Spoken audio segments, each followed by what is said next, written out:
My friends, as we are painfully aware of, buying books is not the same hobby as actually reading books. If you're like me, you have a lot of books, like a lot of books that you haven't read yet. Maybe they're in your shelf even, but you still have nothing to read. And you still want to go and buy new books. And your beautiful TBR shelf is starting to feel more and more like a household chore. Ring any bells? And you know, reading is supposed to be fun and not like a chore. But the big TBR list sort of, I don't know, sometimes it takes it away. I thought this summer I'm going to try and not buy so many new books, but actually read the ones that I've got, that I've been meaning to read forever and that I picked out so carefully and paid for. And they are very pretty on the shelf, but they will also be very pretty and wonderful inside my head. So here are 5 tips on how to get through your TBR this summer and have fun doing it. Let's do it. I'm sorry, but your partner is right. You do have too many books. Not in general, I'm not saying that, but in this very situation.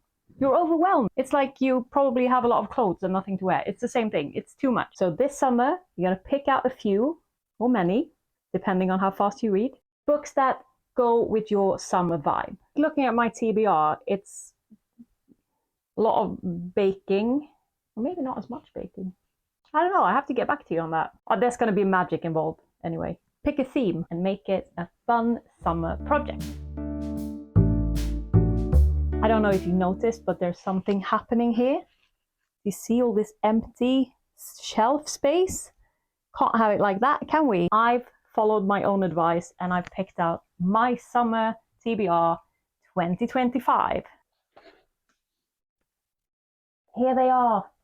I'm gonna read all of them. Maybe. I don't know, we'll see. I'll get back to you end of August. I also have a few books on my TBR that I'm gonna borrow from the library, so I don't have them here, but I'll just keep a note of it. Let's start from the top. When Women Were Dragons. Every February, Sweden has a big book sale, like nationwide book sale. It's called The Book Sale. Easy to remember. I picked it up there. Haven't really read much about it, but it says fierce, feminist, and funny on the cover, so that will do. Got this from my mum for my birthday this year, but it was a few months ago and it's been on my shelf for ages. Poppy's a witch. She's got magical hair. She lives in London. She works in a magic shop in Covent Garden. Oh, what's not to love? Eli by my friend Sandra Mattsson. She's actually the reason why I got a book deal with Wilde.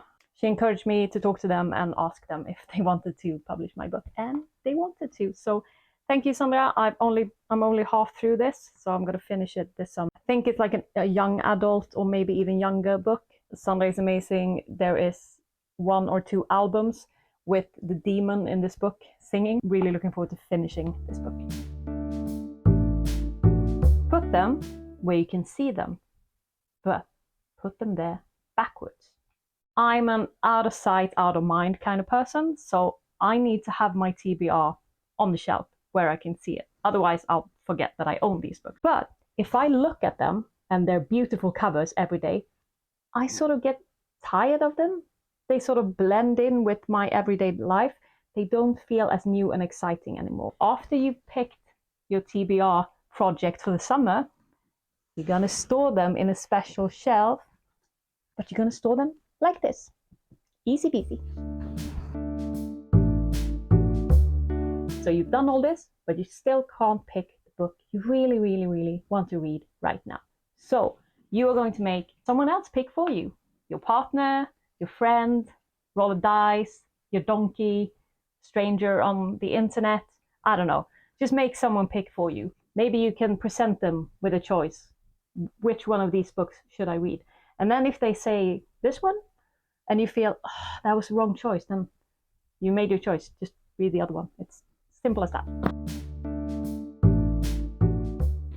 A lot of India Holton's books have been on my TBR for quite a long time, and this is the first one that actually made it into my shelf. Feels very Bridgerton, summery.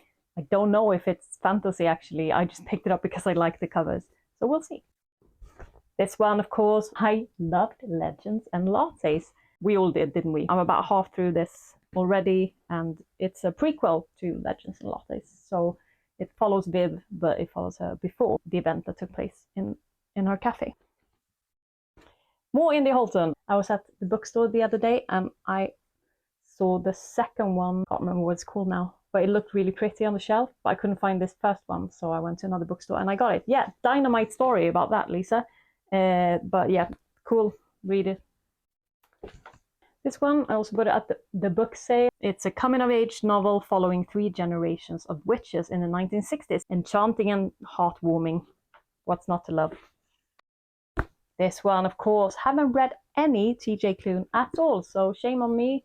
Time to get going. This feels like it's got a very summery vibe to it, so this will be great on a sunny day in a house by the sea. Just gonna have to get a house by the sea. How cute is this? Oh, this is gonna be my comfort read. Dragons, cafes, yeah, this is basically everything I want in a book. And if it's not good, I'm gonna be very disappointed. Make it cozy. Pair your reading with something that you really, really like. You can read in the garden, outside on a bench, on the beach, in the forest. Have some fika. Pair your reading with something that you really, really enjoy. That will make you more eager to start the book that you really want to read. Read in the cracks. So maybe that number 4 wasn't for you. Maybe you don't want to make an event of it and sit down and find out that you're really restless and you don't want to do it. So if you're anti-big sitting down reading chunks, then find little chunks. Read in the cracks. Read when you wait for your train, or on your lunch break, or when you wait for your partner to get ready. Just anywhere where you find yourself with nothing to do. Just read a page, maybe 2 pages, and that will just add up. By the end of the summer, you are done. I started reading Rivers of London when it first came out, and I absolutely loved it. I kind of lost the series after the 3rd book, and I also lost the books. I don't know where they are, so I had to buy them all over again, and I got really sucked into it, and this is number 4 and 5. Summer vibes in London. Oh, if you don't know what this is about a wizard cop, and it's very funny, and it's very British, and it gives me plenty of Douglas Adams, Terry Pratchett vibes, and it makes me want to go to London and stroll around Covent Garden. This is a Swedish book. I don't know what it's called in English. I can read...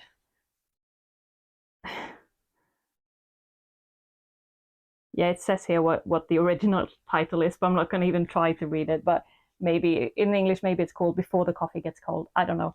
It's about a cafe. If you have your coffee there, you can travel in time. That's all I know about it. It's got very high praise, so I'm looking forward to this. I don't know why I say I'm looking forward to this about all the books. I'm sure you get it by now. I haven't picked them out because I don't want to read them. Wranglestone, gay zombie apocalypse in the mountains. I'm going to go to the mountains in Sweden next week, and this will be accompanying me there, along with The Shining. How exciting. Watch that video. And of course, this one, I finally got it in Swedish. Emily Wilde's Map of the Otherlands. Read the first one, absolutely loved it. Have been dying to read the second one.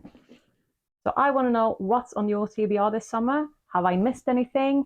Can you give me any tips on how to get through it without it feeling like a chore? Anything, just let me know. Comment below.